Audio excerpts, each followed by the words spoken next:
In the quaint town of Silverwood, nestled among pine-covered hills, Facebook was not just a platform for social networking but a central part of daily interaction.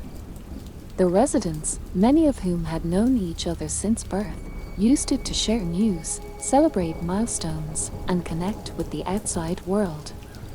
However, a series of eerie events began to unfold, events that would unravel the fabric of their close-knit community.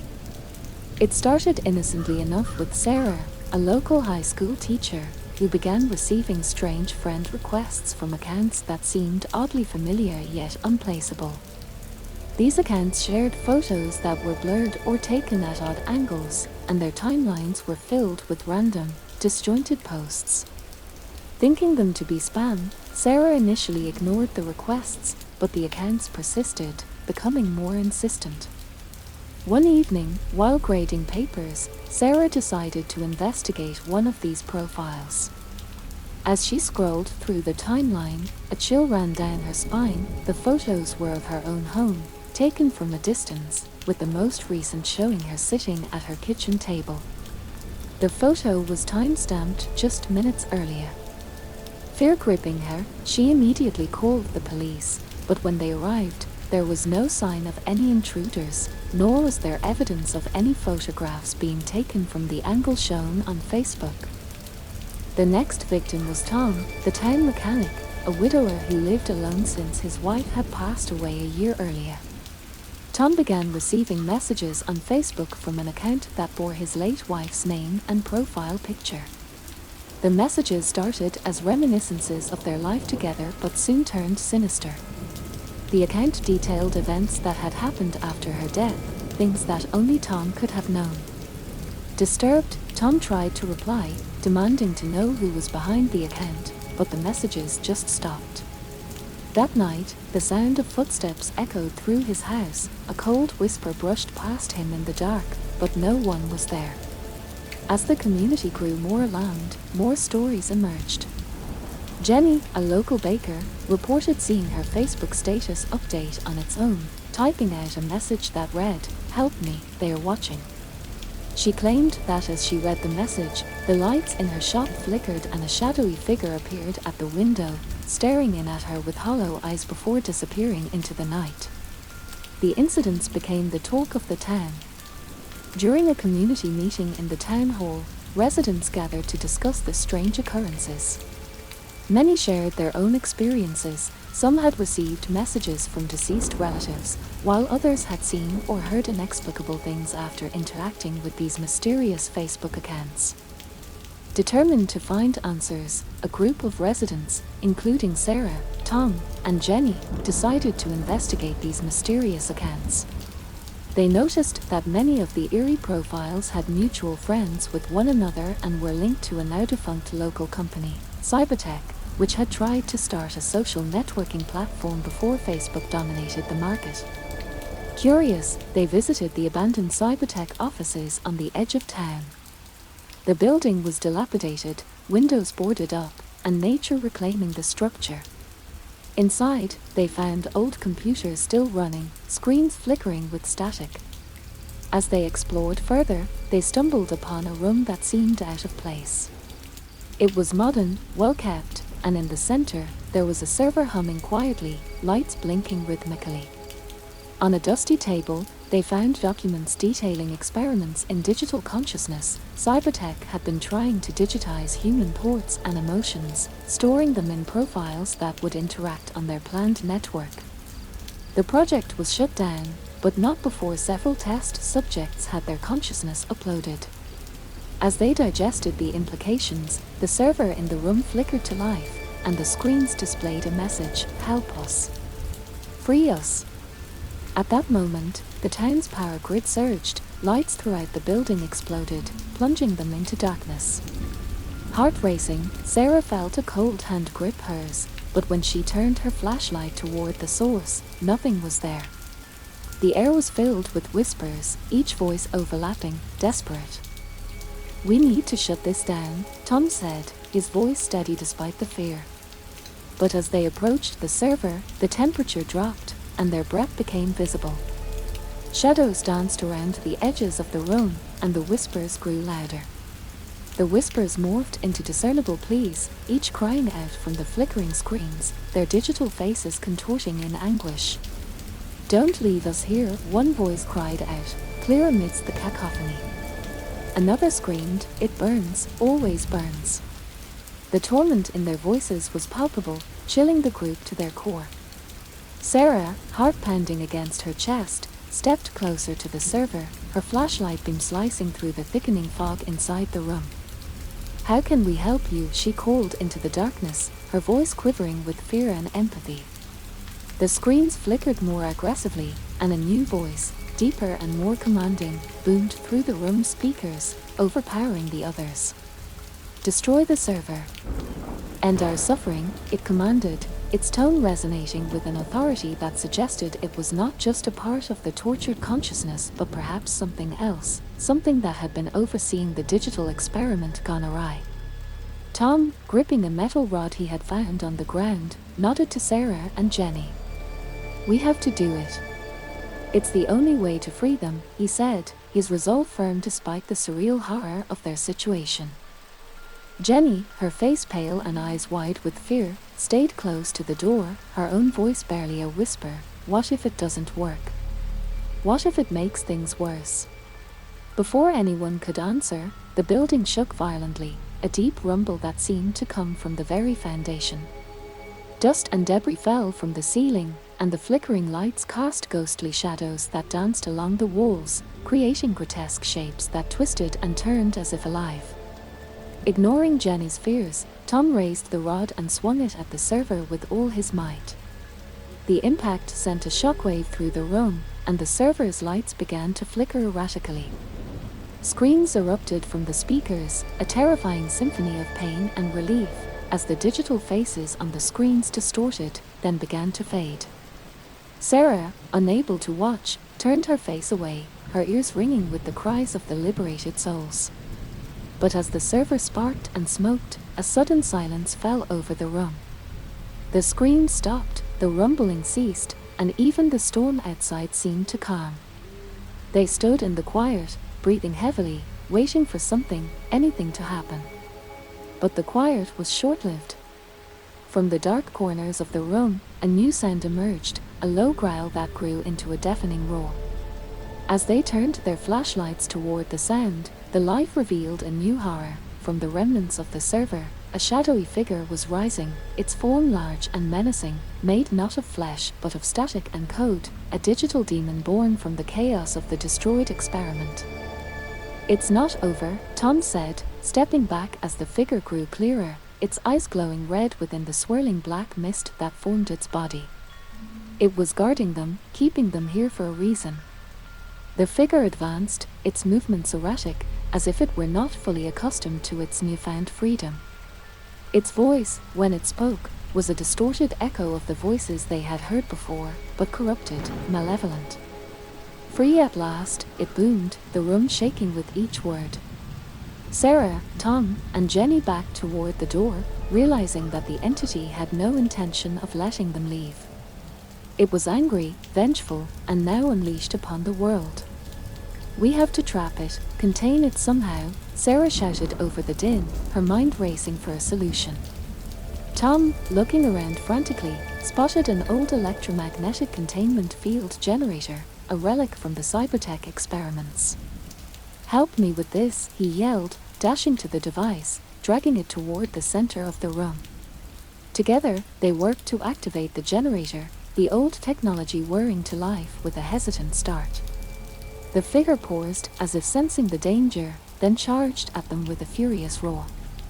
Just as it reached them, the generator kicked into full power, emitting a strong electromagnetic pulse that enveloped the creature, its form flickering and then stabilizing, trapped within the field. Breathing heavily, the trio watched as the digital demon raged against its new prison, its roars muffled by the energy field that held it. They had stopped it, for now, but as they left the building, stepping out into the calm night, they knew that the horrors they had faced were just the beginning. The secrets of cybertech, the tortured digital souls, and now the digital demon they had unwittingly unleashed would haunt them, a constant reminder of the thin line between our world and the digital abyss that they had barely managed to seal. As they walked away from the Cybertech building, the first light of dawn began to break over Silverwood, casting long shadows that seemed to whisper of darker days to come.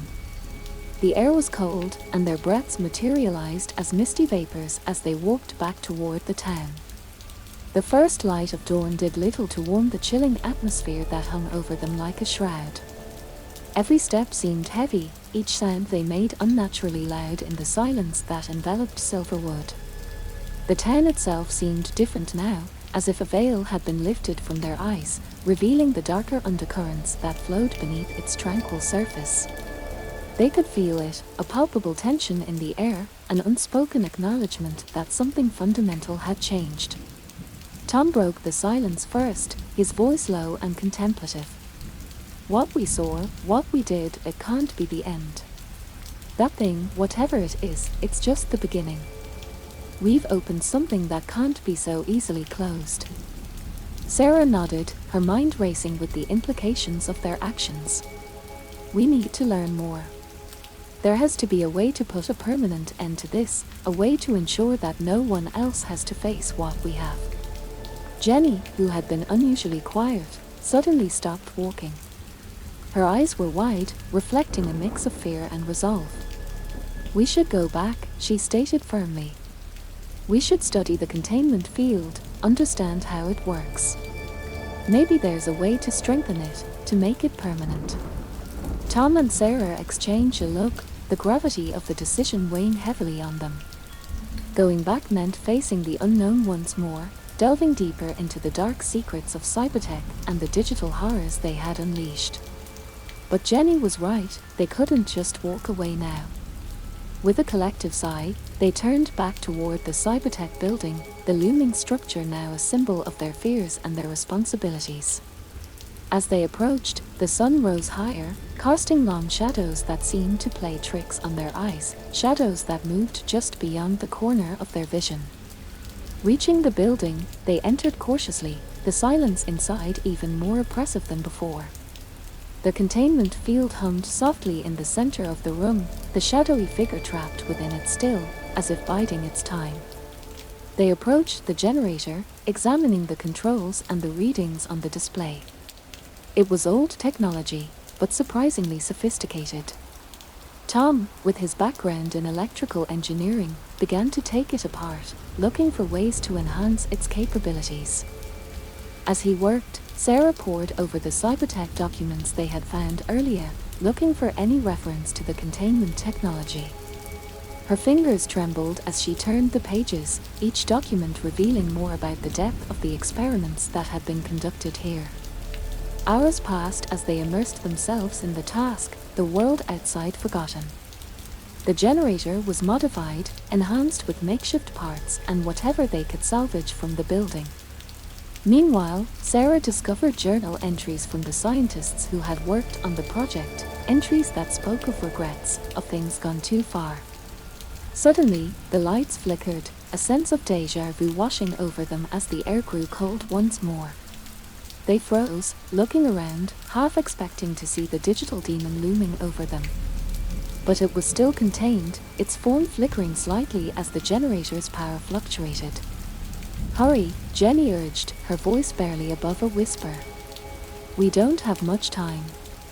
With renewed urgency, Tom completed his modifications, and they activated the enhanced field.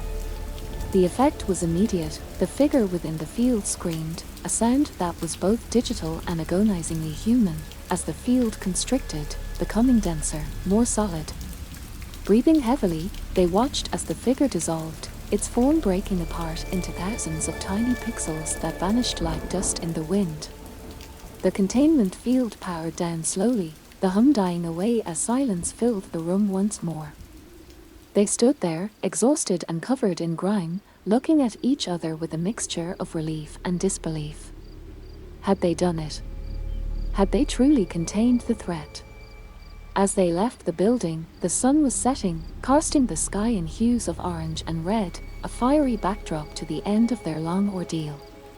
But as they walked back into the heart of Silverwood, none of them could shake the feeling that this was not the end. The digital realm they had interacted with was vast and unknown, and what they had encountered might be just one of many entities lurking in the shadows of cyberspace. They knew that their battle might be over, but the war against these digital horrors, was just beginning. And as they reached the town square, the streetlights flickering to life in the growing darkness, they knew that they needed to prepare, to study, and to watch. For the digital age had brought new kinds of darkness, and they had seen it face to face. As the trio walked through the dimly lit streets of Silverwood, a palpable sense of unease lingered in the air. Their minds were burdened with the weight of what they had discovered and what they had faced. The town seemed different now, quieter, as if holding its breath, the shadows deeper and more ominous than before. Upon reaching Sarah's house, the three decided it was best to stick together for the night. The events at the Cybertech building had taken a toll on them, and none felt comfortable being alone. They gathered in the living room, a makeshift camp set up with blankets and pillows, each lost in their own thoughts but grateful for the company. The house was silent, the only sound the gentle tick of the clock and the occasional crackle from the fireplace. As the hours passed, their conversation dwindled to whispers, and one by one, they succumbed to an exhausted sleep. However, the peace was short-lived. At the stroke of midnight, a sudden chill swept through the room, rousing them from their slumber. The fire in the hearth, which had been burning steadily, flickered violently as if caught in an unseen wind, and the lights dimmed, casting long, dancing shadows against the walls. Sarah sat up, her senses immediately alert. "Did you feel that?" she whispered. Tom, who was already on his feet, nodded. "Something's not right. It feels like," before he could finish, a loud crash echoed from the kitchen, followed by the sound of shattering glass. Jenny clutched a blanket closer, her eyes wide with fear. What was that? With no immediate answer at hand, Tom grabbed a flashlight and motioned for them to follow him. They moved cautiously towards the kitchen, the air growing colder with each step. As they entered, they found the window above the sink shattered, the curtains billowing like specters in the cold breeze that swept in. "It looks like something broke in or out," Sarah noted, examining the glass scattered inside and out. But it was Jenny who spotted something else, a series of wet footprints leading away from the window, towards the back door. They were not human, the prints were too large, too distorted. A sickening feeling settled in their stomachs as they followed the trail with their eyes, leading them to the slightly ajar back door. "Should we follow it?" Jenny asked, her voice barely above a murmur. Tom, gripping the flashlight tighter, nodded. "We need to know what we're dealing with. It could be related to what happened tonight." Equipped with flashlights and whatever courage they could muster, they stepped into the backyard. The moon, nearly full, cast a silvery glow over the garden, elongating shadows and creating an eerie, otherworldly scene. The trail of footprints led them to the edge of the woods that bordered Sarah's property. As they stood there, peering into the dense thicket of trees, the air vibrated with a low hum, a sound that seemed both foreign and familiar. The ground beneath their feet felt as if it pulsed with life, an energy coursing through it that was both terrifying and compelling. "We shouldn't go in there, not without knowing what's waiting," Sarah said, her voice firm despite the trembling she felt. But as they turned to head back to the house, a figure emerged from the shadows of the trees. It was tall, its form obscured by the darkness, but the moonlight revealed enough for them to see it was not human. Its eyes glowed a faint red, and its movements were jerky, unnatural. They froze, too shocked to move or scream. The figure stood there, watching them, then, as if satisfied with their fear, it turned and disappeared back into the woods, leaving behind a trail of whispers that echoed through the night air. Heart pounding, they hurried back inside, locking the doors and checking all the windows. The safety of the house offered little comfort, as the realization that something had crossed over from the digital world into their own settled in. As dawn approached, bringing with it the light of a new day, they knew that the battle they had fought was far from over. Whatever had visited them that night was a sign, a warning perhaps, of more horrors to come. Determined to protect their town and uncover the full extent of the cybertech experiments, Sarah, Tom, and Jenny prepared for what was next, knowing that the darkness was not just in their past, but part of their future. As they set out to gather more information, the sun rose over Silverwood, casting light on the shadows, but unable to dispel the deeper darkness that had taken root. The dawn light did little to ease the tension that hung over Sarah's home as the trio prepared for the day. They spoke little, each lost in their own thoughts about the night's events and the looming uncertainty of what they faced. Sarah made coffee, the bitter aroma filling the kitchen, but the usual comforting ritual now seemed hollow, overshadowed by their anxiety. They sat around the kitchen table, maps and various notes spread out before them. "We need to understand how far this has spread," Sarah said, tracing lines between reported incidents around town and their proximity to the old cybertech building. "There's a pattern here. It's not just random, it's spreading outward from the building." Tom, looking over the notes, added, "We should check out the old network hubs that cybertech set up around town. They might be acting as nodes, points of power or gateways for these things to cross over." Jenny nodded, pulling up a digital map on her laptop. "There are 3 main hubs that were part of the initial network infrastructure. One by the river, one near the old mill, and of course, the one under the cybertech building itself." Their plan was set. They would split up to investigate the hubs, equipped with cameras, EMF meters, and anything else that might help them gather evidence or protect themselves. Before leaving, they agreed on strict check-in times. If anyone missed a check-in, the others would come looking. With their gear packed, they headed out into a town that no longer felt familiar.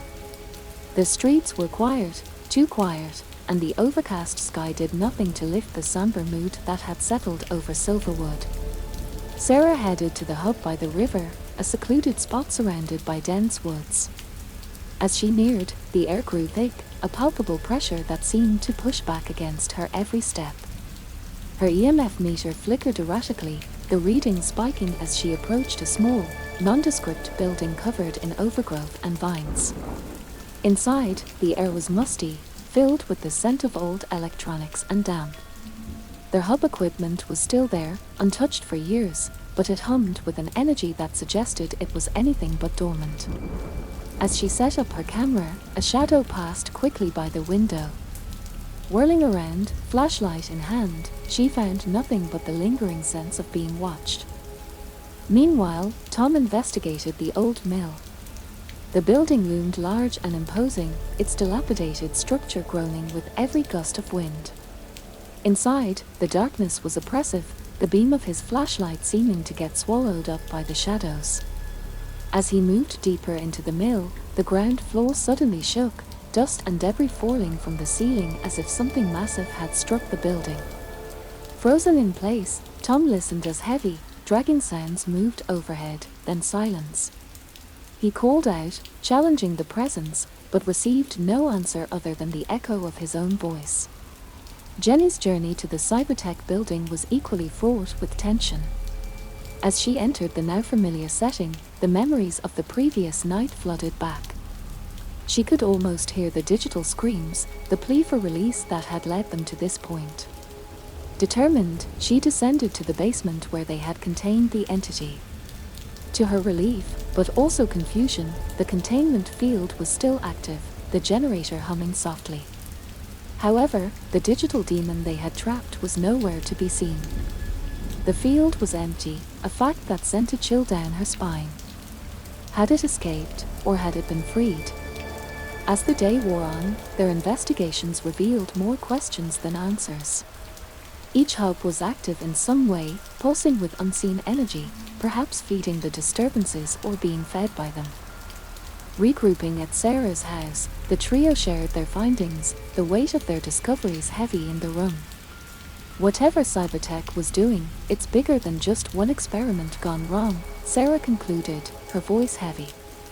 It's like they tapped into something fundamental, something that's now waking up. And it knows we're onto it, Tom added grimly. Whatever is happening, it's aware of us, and it's not hiding anymore. Jenny, looking between her friends, her face set in determination, spoke up. Then we don't hide either. We find out how to shut it down for good. For all of us, for Silverwood. As night began to fall again, a sense of resolve settled over them.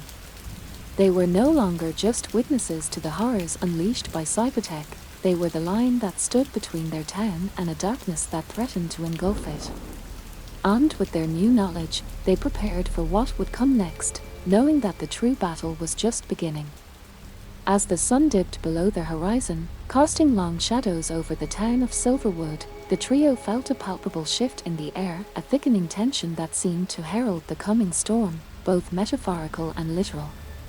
The evening sky was streaked with ominous clouds, a dark palette that mirrored their mounting apprehension. Equipped with all the knowledge they had gathered and the tools they hoped would be sufficient, Sarah, Tom, and Jenny set out once more.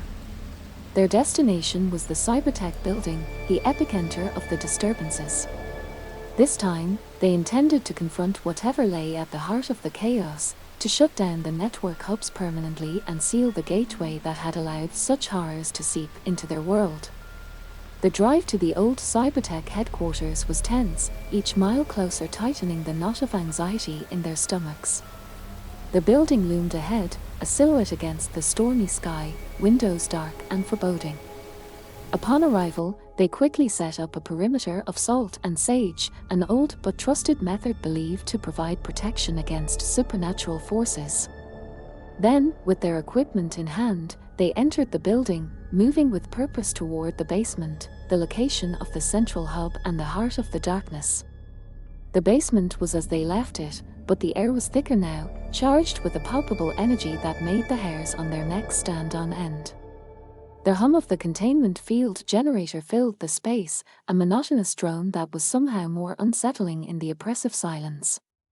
Tom took the lead, adjusting the settings on the generator to create a more powerful surge, hoping it would be enough to disrupt the network entirely.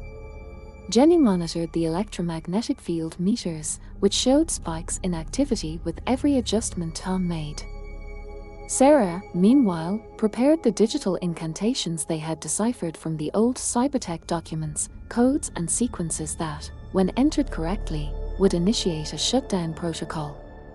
Her hands trembled as she input the commands, each keystroke echoing ominously through the room. Suddenly, the lights flickered, and a deep, resonating growl filled the basement. The shadows seemed to coalesce into a form, large and menacing, at the far end of the room. It was the digital demon they had encountered before, now fully materialized and more terrifying than ever. Its eyes glowed a fierce red, and it moved towards them with a predatory grace. "Now, Tom!"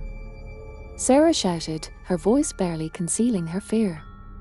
Tom threw the switch, and a blinding light erupted from the generator, enveloping the room and the approaching figure. The creature roared, a sound that was both digital and dreadfully human, as it fought against the overwhelming light. Jenny chanted the protective incantations they had learned, her words a steady stream meant to strengthen the barrier they hoped would contain the beast. The air crackled with energy, a tangible force that pushed against their skin like a gale.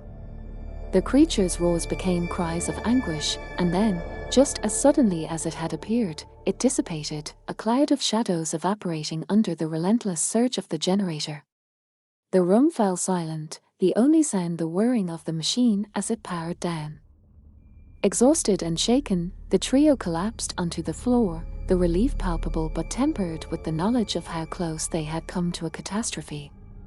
They had done it, they had shut down the network and, hopefully, sealed the gateway that had unleashed such horrors upon their town. As they left the cybertech building, the storm broke overhead, rain pouring down in cleansing sheets. They looked back once, the building now just a dark silhouette against the night sky, its secrets buried once more. The drive back to Silverwood was quiet, each lost in their thoughts, reflecting on the night's events and the cost of their victory. They had faced the unknown and come out alive, but the shadows of what they had seen would linger, a reminder of the darkness that exists just beyond the light of our screens. And as Silverwood returned to its peaceful routine, the tales of what happened became part of the town's lore, whispered stories of digital ghosts and the brave souls who stood against them, ensuring that their quiet corner of the world remained just that, quiet and untouched by the nightmares that had almost taken it from them.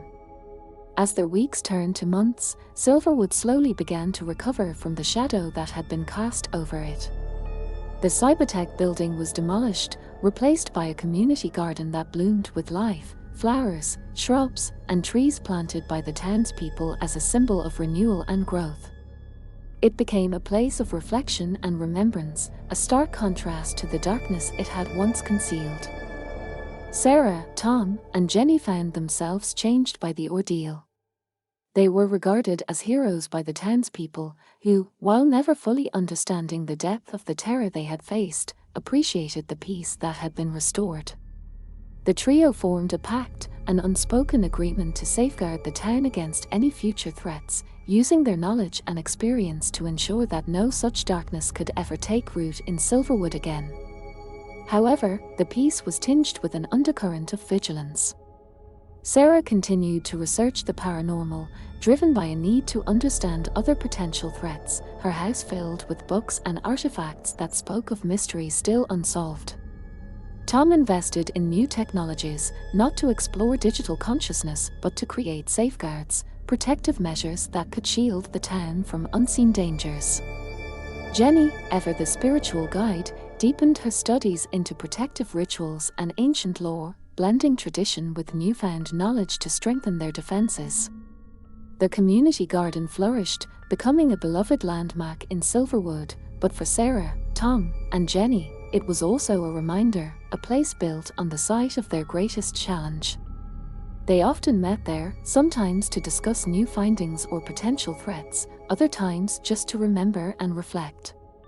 One evening, as the sun set painting the sky in hues of orange and purple, the trio met at the garden. They sat on a bench under an old oak tree, the leaves whispering above them in the gentle breeze.